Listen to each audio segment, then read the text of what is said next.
Hi guys, and welcome to this video. It's going to be all about women's health. We're going to be talking about nutrition, exercise, and the menstrual cycle. So grab that tea. I am drinking peppermint tea. This is going to be a very chit-chatty video.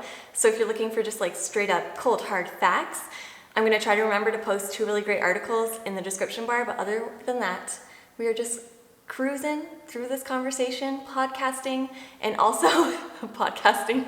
And also cutting papaya and probably eating papaya because I'm hungry, but also it's like the women's version of the eggplant emoji. So that explains why it's in all of these women's health videos. I'm gonna grab my papaya. We got our papaya, baby. Taking the sticker off. Actually, it doesn't really matter. We're gonna cut the skin off. Papaya is so underrated. I bet like a quarter of you guys haven't had papaya ever or know how to cut it or anything like that. The first time that I had papaya, I think I was at like a track meet and somebody was eating papaya from a can, and then I tried it and my life has been changed ever since. I'm just gonna rinse this really quickly. A little fact for you.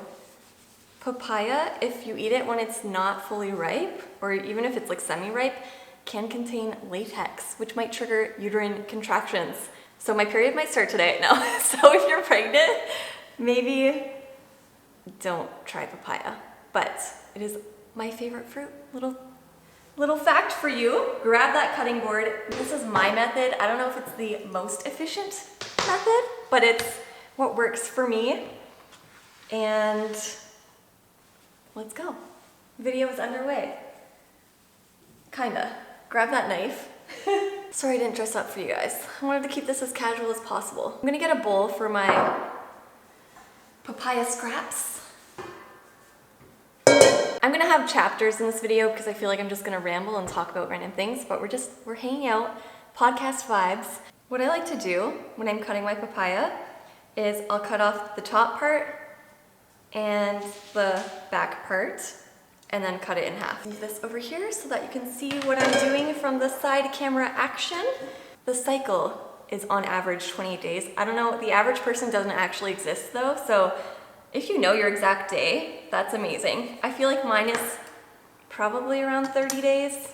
Anyways, just so we're on the same page, let's just say that our cycle is 4 weeks. The first 2 weeks includes your period up to ovulation. Ovulation occurs around the middle of your cycle. And then the next 2 weeks is where all crap can hit the fan. You can actually experience PMS symptoms in that 2-week period, like it's fair game. So I'm just gonna cut this in half. Yeah, just a little, just so we're all on the same page when I'm talking about the phases. There's different phases of your menstrual cycle. Technically 3, but we often simplify it into just like the first 2 weeks and the last 2 weeks. So ovulation is like the marker point, the line in the sand. And it's our hormones inside our bodies that are dictating all of the symptoms that you can experience throughout your cycle. So not just PMS symptoms, like if you have a great mood, that's also dictated by your cycle because your cycle is life. All of your hormones are constantly fluctuating, specifically estrogen and progesterone, but there's other hormones at play as well. Grab that spoon. This is what you're working with when you cut it open. See, is this not like a vagina? Maybe, I don't know. But we can't eat those seeds, we're gonna scoop them out. Actually, I don't know if you can eat the seeds, but anyways, scoop out those seeds. I probably shouldn't have worn like the biggest sweater. I was not joking when I said that Rachel Green in the Thanksgiving Friends episode playing football is like my style. Okay, I'm just gonna scoop out the seeds. So that's your menstrual cycle in a nutshell. The first 2 weeks, that includes your period. So your period starts at day 1. And obviously the length of your period and severity of symptoms that you feel will vary from person to person. So you really have to know your own body if you're going to use nutrition to feel your best during your cycle at different points. 2 weeks into your cycle, you're going to be probably feeling your best. That's when you're ovulating, which makes evolutionary sense if you think about it. When you are the most fertile, you are going to be thriving, feeling great. So papaya now looks like this. And then we cut it. Move this over here. when you're thinking about using nutrition to feel your best during your cycle, it's all about probably focusing on those last 2 weeks of your cycle leading up to your next period. So between ovulating and feeling your best and leading up to your next period is when you're going to start to feel symptoms. And that's where you're probably going to need to look to nutrition to help you out. But when you are bleeding during your menstrual cycle, obviously you are losing iron, which is very important, especially for athletes. Focus on nutrition just day in and day out, regardless of where you are in your cycle, because nutrition is a game of averages and not just one day is going to make or break you. But when you're losing blood, obviously you're losing more iron. And if you're not on top of your iron intake at that specific time, then your losses are going to build up. Your iron status could eventually deteriorate. And when you don't have a good iron status, you feel like crap. Athletes will know especially if you're a female runner, female cyclist, something like that, you really know, like when you're tired, it's always like get your iron levels checked. So make sure you're eating iron-rich foods throughout, and especially when you're menstruating. And that's pretty much it about nutrition for the first 2 weeks of your cycle. You might have some lingering PMS symptoms when you're menstruating, but for the most part, at least for me, and maybe you, everybody's different, like I said, you're probably gonna feel PMS symptoms before you even start your period. That's why they're called premenstrual syndrome symptoms. All right, look it, this is what you get. The taste of papaya is somewhere between an avocado and a mango. Like if they both had a baby, you would get papaya. That is why it's so delicious. So you ovulate around the middle of your cycle. That's when your stamina is going to be the highest because your estrogen levels and your testosterone, yes, women produce testosterone, just not anywhere near the levels that males do. That's when your stamina is the highest. You are going to set PBs. You're going to feel your best, look your best, and then the luteal phase begins when the egg has been released and maybe not fertilized, and you're about to embark on a journey of self-discovery. Other organs besides the reproductive system have receptors for those hormones. So estrogen receptors are in your gut. That's why you can feel constipated or diarrhea or GI upset, bloat, all of that. Oh, that's why you can feel those symptoms heightened when your hormones change drastically. So throughout our cycles, hormones are going up, coming back down, up, down, and it's that fluctuation that is going to be triggering symptoms. When your progesterone spikes, which is in that luteal phase, you can become constipated, but other people feel diarrhea. So hopefully this is not turning you guys off. As we talk about nutrition, I'm just trying to get you to understand that, like, there's a reason behind mood fluctuations. We have receptors in our brain for fluid balance. We have receptors. A little fact for you, talking about hormones, serotonin, so the mood boosting hormone, actually starts to decline as we approach our next period. So that explains why you might feel not your best mentally. And also it explains the cravings. So because serotonin is decreasing, our body naturally wants to mitigate that. And it's thought that when serotonin decreases, we seek out foods that will give us that rapid spike in serotonin, which means cravings for sweet foods like chocolates and salty foods. Oh, and another thing that I read is that we have less restraint when it comes to those food cues. So don't feel so bad if you give in to some of those cravings.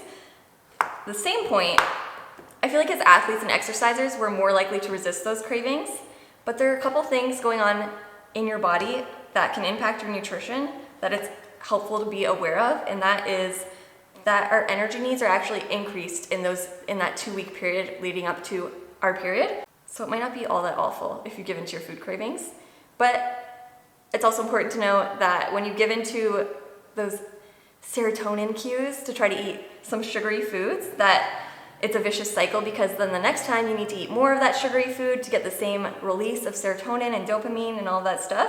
So it's better, you're gonna be better off if you look to boost serotonin in other ways.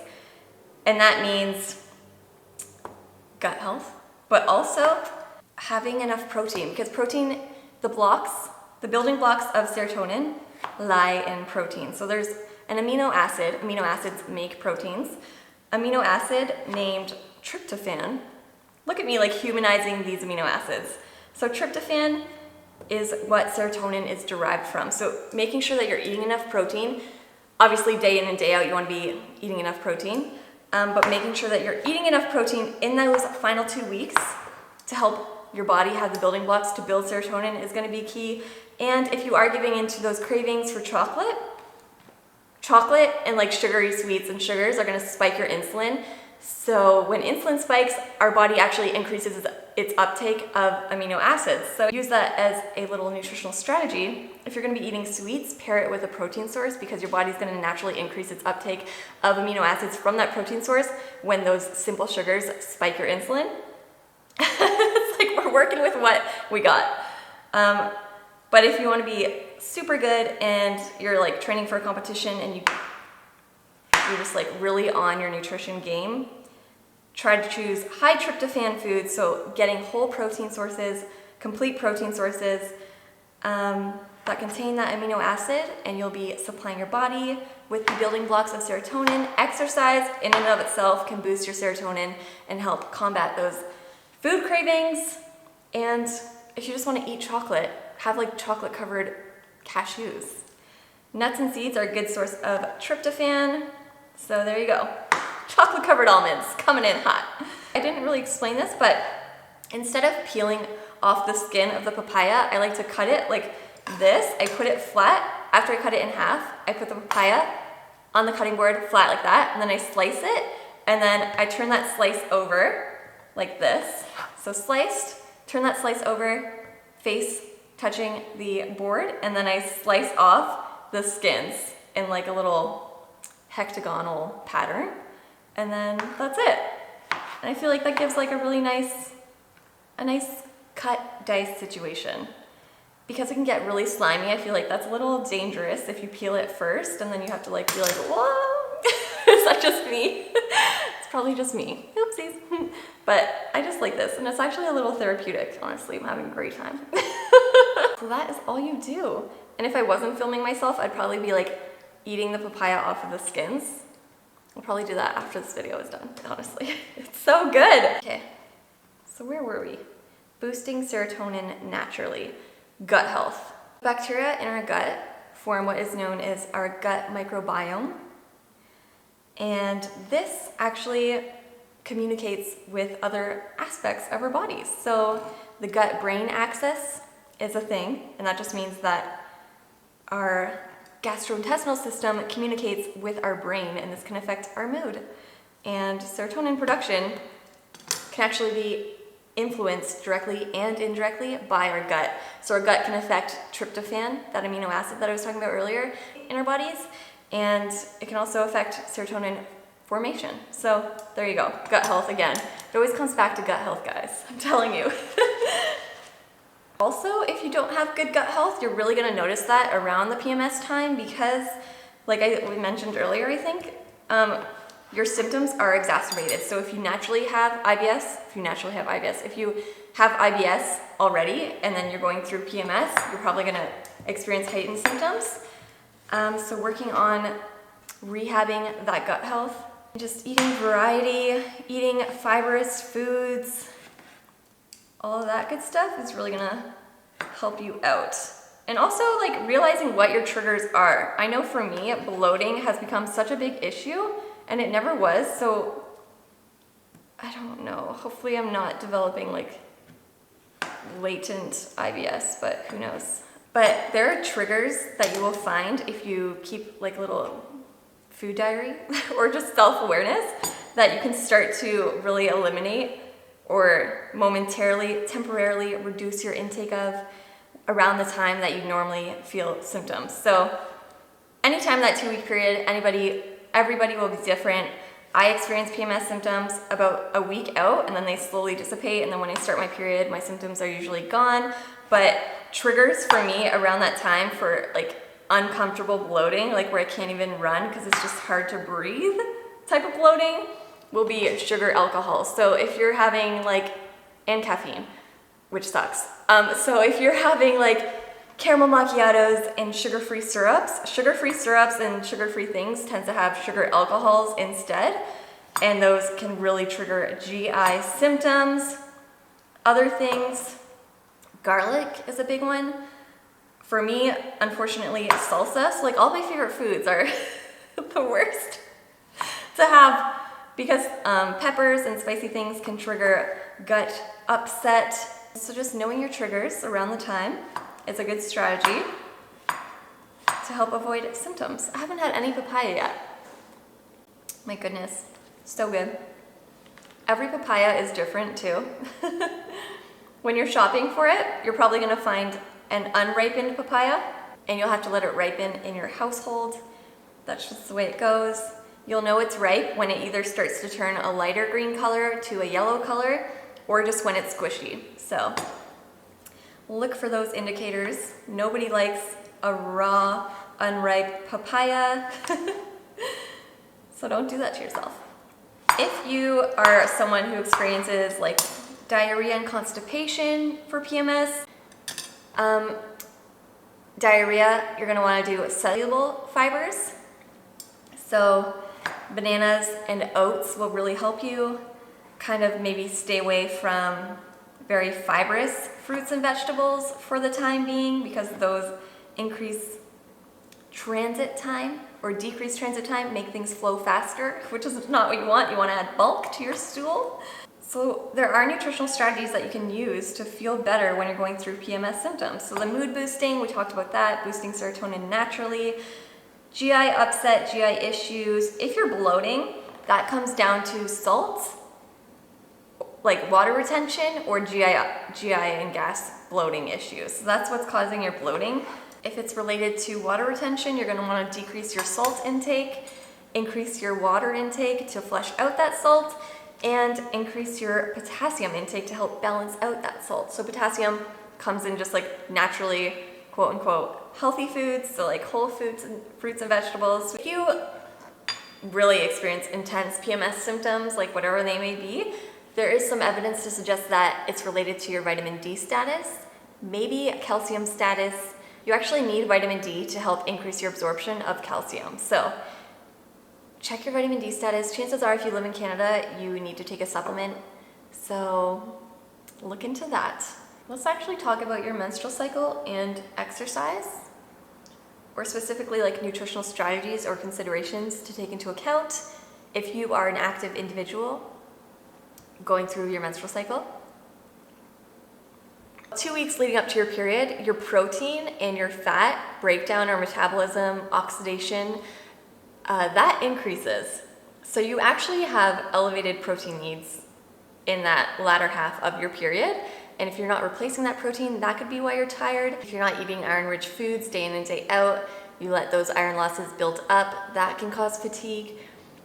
And if you're not meeting your energy requirements, those are actually heightened again during the last 2 weeks. So you have elevated protein requirements, you're burning more fat, and you're burning more calories. So that is something to be aware of. Make sure that you're eating enough protein, and if you feel very tired, maybe it's because you're not hitting your protein needs. And from a performance standpoint, all of our fuel sources are actually impacted by our menstrual cycle. So what substrate, that's just another way of saying carbs, protein, and fat, those fuel sources, what one your body chooses or prefers to use is influenced by where you're at in your cycle. This is a really relatively new area of research, but what it looks like to be is that your body will prefer to burn fats and proteins in that latter half of your cycle, and it will prefer to burn carbohydrates in the first half of your cycle. So between your period and ovulation, your body prefers to burn carbohydrates for fuel. How can you apply this to real life? If you are an aerobic athlete but not an endurance, like you're doing like 1,500 meter runs, or you're doing HIIT, high intensity interval training, that is your time to shine in the first beginning phase of your cycle. So the first 2 weeks between your period and ovulation, you're probably going to be performing better, hypothetically, because your body is prepped and primed and focused on using carbs as its number one fuel source. Then after ovulation to the start of your next cycle, that is when your body is looking to burn fats and proteins more so. Because of that, it's sparing your carbohydrate fuel source, and we know that bonking happens when you run out of carbs. So if you're an ultra endurance athlete, an endurance athlete, you're doing those 45-minute cycling classes and you just can't hit those RPMs towards the end, you're like bonking, you have no energy left, that is because you're running out of carbs. So if you're sparing carbohydrates, you could theoretically have better endurance in that latter 2 weeks of your cycle. But then something to know is that if you're also getting GI symptoms, or more likely to get GI symptoms in the latter 2 weeks, and it's like trying to find a balance between not like triggering those symptoms, because that can affect your endurance too, which is something that the researchers didn't really take into account. But theoretically, you could be having better endurance in the latter half of your cycle. Let me know how you feel in the comments below. There's also evidence that your recovery mechanisms are better in the luteal phase, so in the last half of the cycle. But that's still pretty new, so I can't really say much about it. Other than that, they find elevated levels of inflammation following exercise in the first 2 weeks of your cycle than in the last 2 weeks of your cycle, which is interesting. Okay, so summary of the menstrual cycle, nutrition, and exercise, and how you can feel your best and use nutrition to do so throughout every phase of your cycle. So, early phases of your cycle, you're going through your period up until ovulation. Make sure that you are replacing those iron losses with iron-rich foods. PMS symptoms can linger in those first few days as you're menstruating. Then you go up to ovulation. You're going to look and feel your best because you are thriving. Hormone profile is giving you energy and stamina. Yes. Then our hormones start to decrease, except progesterone goes up. So hormones are always just doing a little dance with each other. That's when all hell can break loose. Anytime between those 2 weeks leading up to your next period, it is open season for any symptom that you might experience. Everybody's going to experience symptoms differently, and our symptoms occur because we have hormone receptors throughout our body, and not just our reproductive system. We have hormone receptors. Moment of silence for the alarms and sirens. Watch my apartment be like up in flames, and I'm just like eating papaya, giving a little nutritional seminar. Okay, where was I? We have hormone receptors throughout our body, not just our reproductive system. We have them in our brain, in our gut, everywhere. That explains why you can feel like symptoms in your whole body. It's a whole body experience every month. The last 2 weeks, your serotonin is going to start to decline, and that explains some of the food cravings that we get to try to boost serotonin. It's your body's little way of trying to get you to increase your serotonin production because it is declining. It's okay to give in to your cravings. But also at the same time, if you want to boost that tryptophan, that special amino acid that helps build serotonin, then make sure you're getting enough protein during that time. As an athlete, you want to make sure that you're hitting your protein requirements. Obviously, day in and day out, protein is very important, but especially in that 2-week period leading up to your next period, because your protein needs are elevated, you're burning more protein.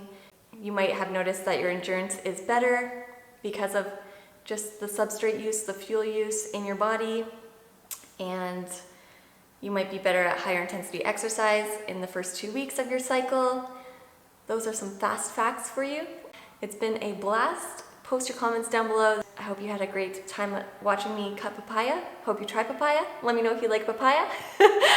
Thank you so much for joining me, and I'll see you guys at the next video. Bye guys.